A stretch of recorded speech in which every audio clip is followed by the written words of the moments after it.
Nestled between two larger flies, both of them called Jenny Lind,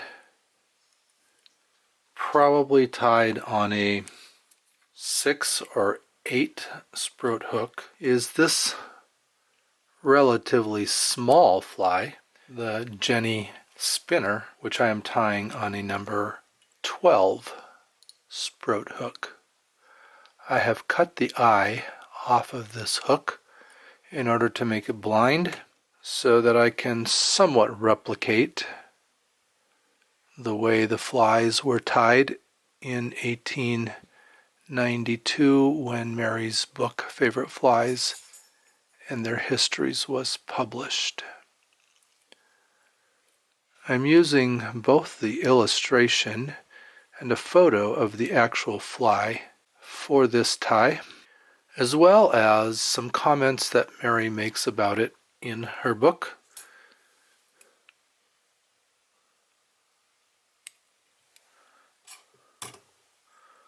I'm lashing in a piece of fake gut. Gut is the inside of the silk moth caterpillar's silk gland, which is dissected, stretched, and spun together to create the leader. There was quite a bit of controversy back in Mary's day about whether it was legitimate to use hooks that had eyes on them. It was a new technology and just coming into availability. And once I started making my own fake gut and cutting the eyes off of my hooks, it's kind of like I can't go back.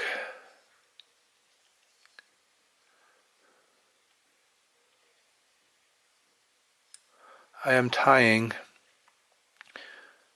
this fly with brown silk as opposed to the normal claret silk that I use for the Orvis flies, because Mary makes a point of mentioning that the head and the front and back parts of the body are brown silk with a white silk band in the middle.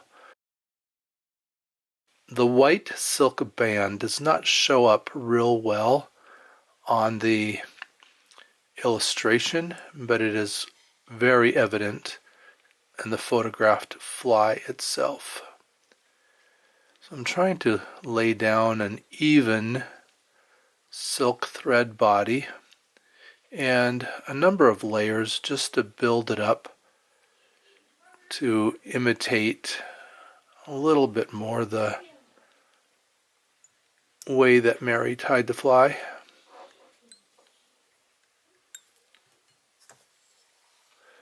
So this is the imago stage, or the spinner stage, of a mayfly.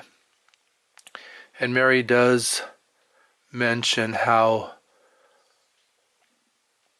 difficult it was and how fly tiers of her day found it difficult to get a good imitation of this fly, and that because of that there were many adaptations, many different attempts to tie it. I was also interested to note that in the description, Mary does say that the flies in the book were tied on hooks larger than they would normally have been tied on, just for the purpose of the illustrations, to show their patterns clearly. And she doesn't say why they chose to tie this fly on a hook much smaller than the other ones.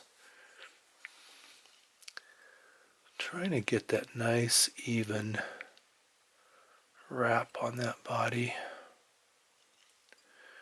I'm going to come up here about a little less than halfway. I have a piece of white silk that I'm waxing. I'm just going to tie that in and wrap that in by hand to create that white band that she said was characteristic of how this fly was tied. So I'm often curious, and there really isn't any documentation about it as to why there tend to be differences between the illustration and the actual fly. And this is one of those cases where that white band is clearly visible in the photograph, but not so visible in the illustration.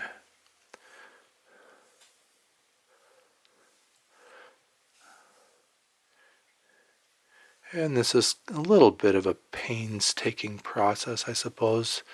Maybe if I had put this white silk on a bobbin, it might have been a little bit easier to wrap it. I don't know. But I'm going to do, well, it's going to be 3 layers of it. Try to get that white to show up clearly through or over the brown silk. And the way I tied it in, I wrap forward, wrap back, and then I'm going to have to wrap forward again to get my thread up to where I will catch it in and clip it off. But that gives me 3 layers of that white to give me a clearly defined white band.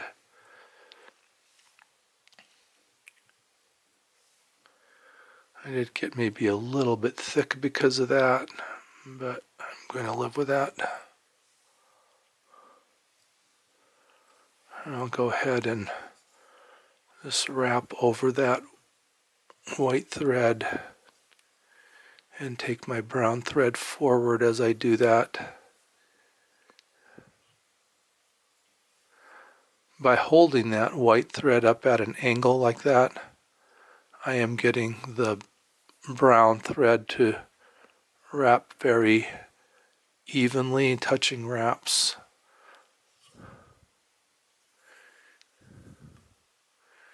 And I may have made that white band a little bit too far forward. Remember where the end of my hook is on this blind hook. There's no eye there to stop my progress forward, so I have to be careful. I'm going to use what is marked as a pale morning dun feather for the hackle. I'm going to grab the tip with my hackle plier and then pull back on the barbs to isolate the tip. And then I will clip off that tip material to just leave me a little triangle. And that is what I'll use to tie it in, and then that'll become the head, the thread that's over the top of that little triangle. And I did tie it with the shiny side forward. I'm going to put some more wax on my thread. So there's a couple reasons for waxing silk. One is to help the silk preserve, and the other is to help it grab, particularly out here on the end where I don't have an eye to hold it in place. Some wax will keep it from moving too much. So I did tie that feather in with the shiny side up or out because I want all those barbs to lean backwards, and I am going to pull back on them also, kind of fold them in half. If I can get that bottom one, helps to wet my fingers, I think.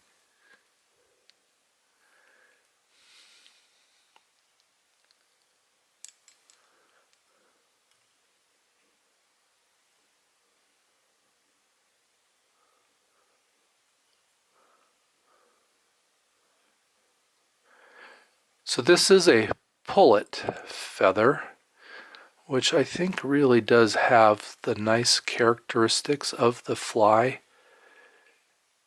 that Mary tied. Pullets are young hens, young female chickens before they've started laying.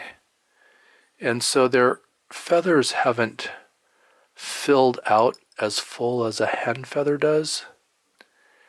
And so it does give me the soft nature of a hen feather, but without the bulk that a hen feather would develop. And I think it works very nicely for this fly.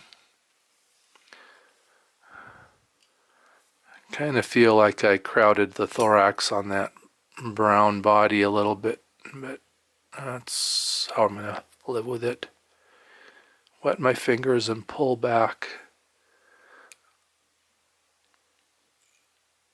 and grab that stem. It's called a rachis. And wrap over it, wrap ahead. Try to keep from going off the end of the hook. Yeah, I'm plenty far. And then this is a fairly heavy rachis, so I'm going to have to reach in and clip it out.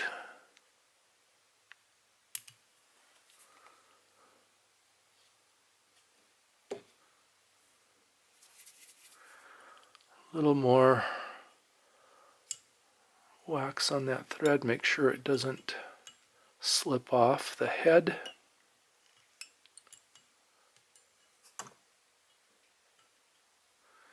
And then I'm going to throw some half hitches and try to get around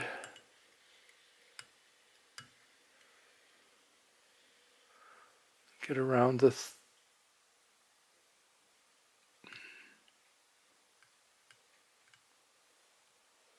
I want to get around the leader without catching any of the hackle barbs. Once the first one is in, then it becomes a little bit easier to do the others because that's not going to come off.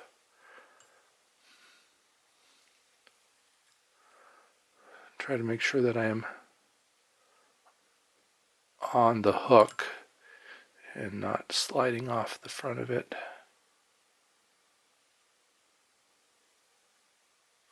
And I did grab a hackle barb there. I'm going to reach in there and pull that hackle barb out. All right.